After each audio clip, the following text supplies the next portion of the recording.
ఇవాళ మాఘమాస బుధవారం. ఇవాళ గ్రీన్ అండ్ డ్రెస్ బాగుందా? బాగానే ఉంటుంది. ఈరోజు చాలా మంచి రోజు. బుధవారం అంటే ఏంటి? బుద్ధి కుశలత. మనకు బుద్ధి మంచిగా ఉండే రోజు.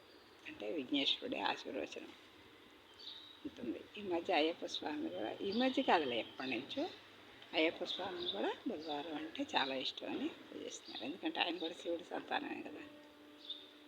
శివుడు విష్ణువు సంతానం కాబట్టి ఆయన కూడా బుధవారం అంటే చాలా ఇష్టం. సరే, విఘ్నేశ్వరుడు అయ్యప్ప అనుగ్రహిస్తారనమాట బుధవారం రోజు. అందుకని నేను గ్రీన్ వేసుకున్నాను. బుధగ్రహానికి కూడా గ్రీన్ ఇష్టం, అందుకని గ్రీన్ వేసుకున్నాను. ఓకే, బాగుంది. గ్రీన్ డ్రెస్ బాగుంది. ఈరోజు ప్రొద్దున్నే శుభే మా కోడలు పొద్దున్నే కషాయం ఏదో పెట్టిందట. నేను మామూలుగా కామన్గా నేను 4 గంటలు లేస్తాను కదా, 3:40కి. నేను లేచి స్నానం చేసి నేను డ్రెస్ వేసుకొని రెడీ అయ్యేలోపు ఆవిడ కూడా లేచింది 5ంటికి. లేచి కషాయం పెట్టింది, తులసాకులు. ఇక అదే జాతర జరిగింది కదా అమ్మవారిది, బంగారం అంట, అదే బెల్లం తెచ్చింది. ఎవరో ఇచ్చారు, టీచర్ కదా, అందరికీ అందరూ ఇస్తుంటారు అంట అన్ని రకరకాల గిఫ్ట్స్. అది తెచ్చింది, బంగారం తెచ్చి కషాయం పెట్టి దాంట్లో తులసాకులు తామలపాకులు అవి వేసి తీసుకోండి అని చెప్పి దేవుడి దగ్గర నుంచి వచ్చి అక్కడ పెట్టింది. తీసుకోండి, కషాయం పెట్టే తీసుకోండి అత్తయ్య గారు అనాలి. కానీ మనుషులకు కలుషితం ఉందన్నమాట. సూదిలో మళ్ళీ ఉంటే దారం ఎక్కదు. అది మనకు మామూలుగా అర్థమైపోతూనే ఉంటుంది. సూదిలో మళ్ళీ ఉంటే దారం ఎక్కదు. కానీ మనసులో ఏదో బాధ. అమ్మాయి పాపం ఎందు మరి పెద్ద కోటేశ్వరుడు చేసుకోలేదని బాధ, లేకపోతే అసలు పని చేయాల్సి వస్తుందని బాధ, సంథింగ్ ఏదో తెలియదు, కానీ ఏదో బాధ ఉంది మా అమ్మాయి మనసులో.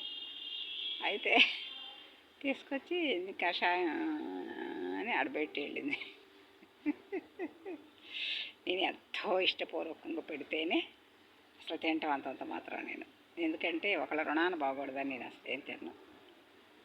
నా కొడుకు నా కొడలే కాబట్టి వాళ్ళకి నాకు రుణానుబంధమే ఉండదు. కానీ మనసుతో ఇచ్చింది వేరు, యాంత్రికంగా ఇచ్చింది వేరు. అయినా దానికి నేను సంతోషపడుతున్నాను. ఎందుకంటే అసలు కామన్గా ఈ మధ్యకాలంలో అసలు పూజ గదిలోకి రావడమే మా గదిలోకి అసలు రాదు. మా గదిలోకి వస్తే ఏంటో పాము గదిలోకి వచ్చినట్టుగా ఫీల్ అవుద్ది. అంతేగాని తన ఇల్లు, తన వాకిలి, తన అత్త, తన మామ అన్నట్టు ఫీల్ అవ్వదు. ఏదో ఒక పాముల గదిలోకి పోతున్నట్టు ఫీల్ అయ్యి అసలు మా గదిలోకి రాదు, మా గుమ్మం దాటదు, మా గది ఓడవదు, మా పక్క బట్టలు సర్దదు. తను సర్దుకోదు అనుకో, పిల్లలతో సర్దిస్తుంది. కానీ తనే సర్దినా సర్దపోయినా అత్తగారి మామగారి బట్టలు మడత చేయటం చేస్తుంటే ప్రేమగా ఉంటుంది. అయితే అయ్యని చేయదు, మా గదిలోకే రాదు.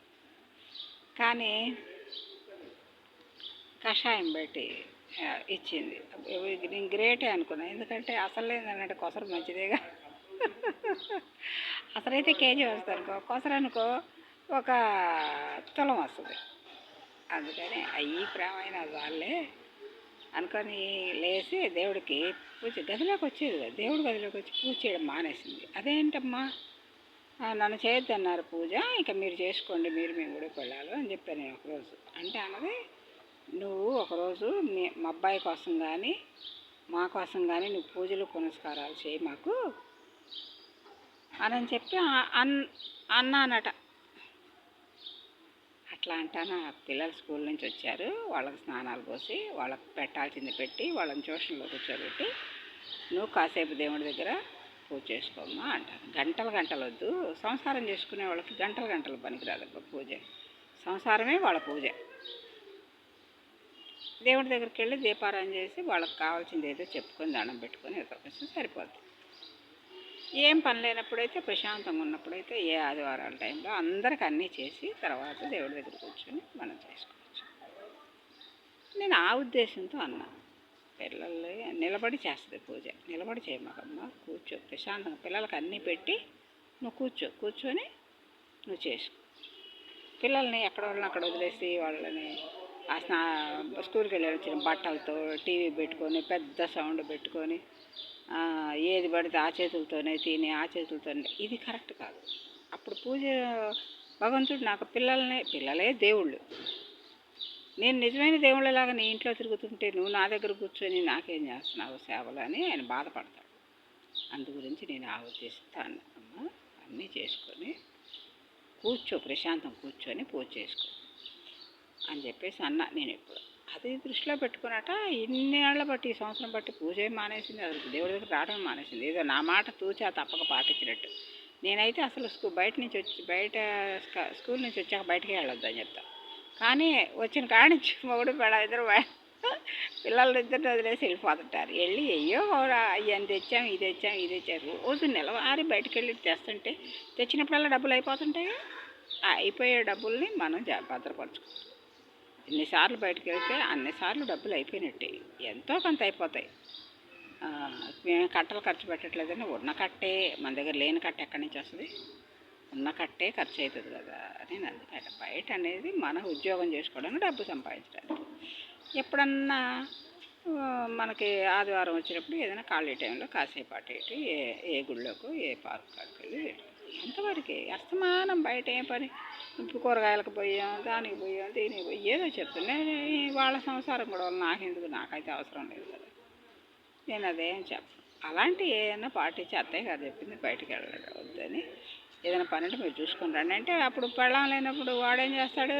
గబిక్కిన వాడి పని ఏదో చూసుకుని వచ్చేస్తాడు. కానీ ఇద్దరు కలిసి వెళ్తే 8ంటికి వెళ్ళారనుకో 9:30 10 అయింది. ఆ టైం దాకా పిల్లలు ఏం చేస్తారు? టీవీ చూస్తూనే ఉంటారు.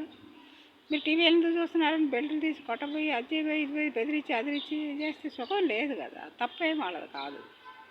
ఎందుకంటే పేరెంట్స్ ఉన్నప్పుడు పేరెంట్స్ అన్నం పెట్టి దగ్గర పడుకుంటే వాళ్ళు పడుకుంటారు, లేకపోతే అన్నం పెట్టి ఆ నాయనమ్మ దగ్గర పడుకుంటారు. మా దగ్గరికి అసలు రానియటం మానేశారులే, వాళ్ళ దగ్గరే పడుకుంటారు.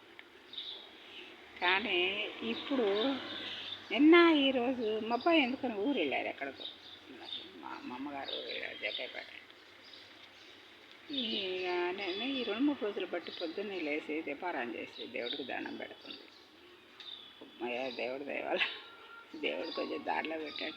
ఇదే కప్ప కోరుకునేది. మనం ఏం కోరుకుంటాం? కోడళ్ళ నుంచి చక్కగా పొద్దున్నే లేచి స్వామివారికి పూజ చేసుకొని, కాస్త నమస్కారం చేసుకొని, వంట చేసుకొని, వాళ్ళే క్యారేజీలు కట్టి పిల్లలకు పెడితే 10 years అబ్బా. 10 yearsలో వాళ్ళ బాధ్యతలు మనకు అయిపోతాయి.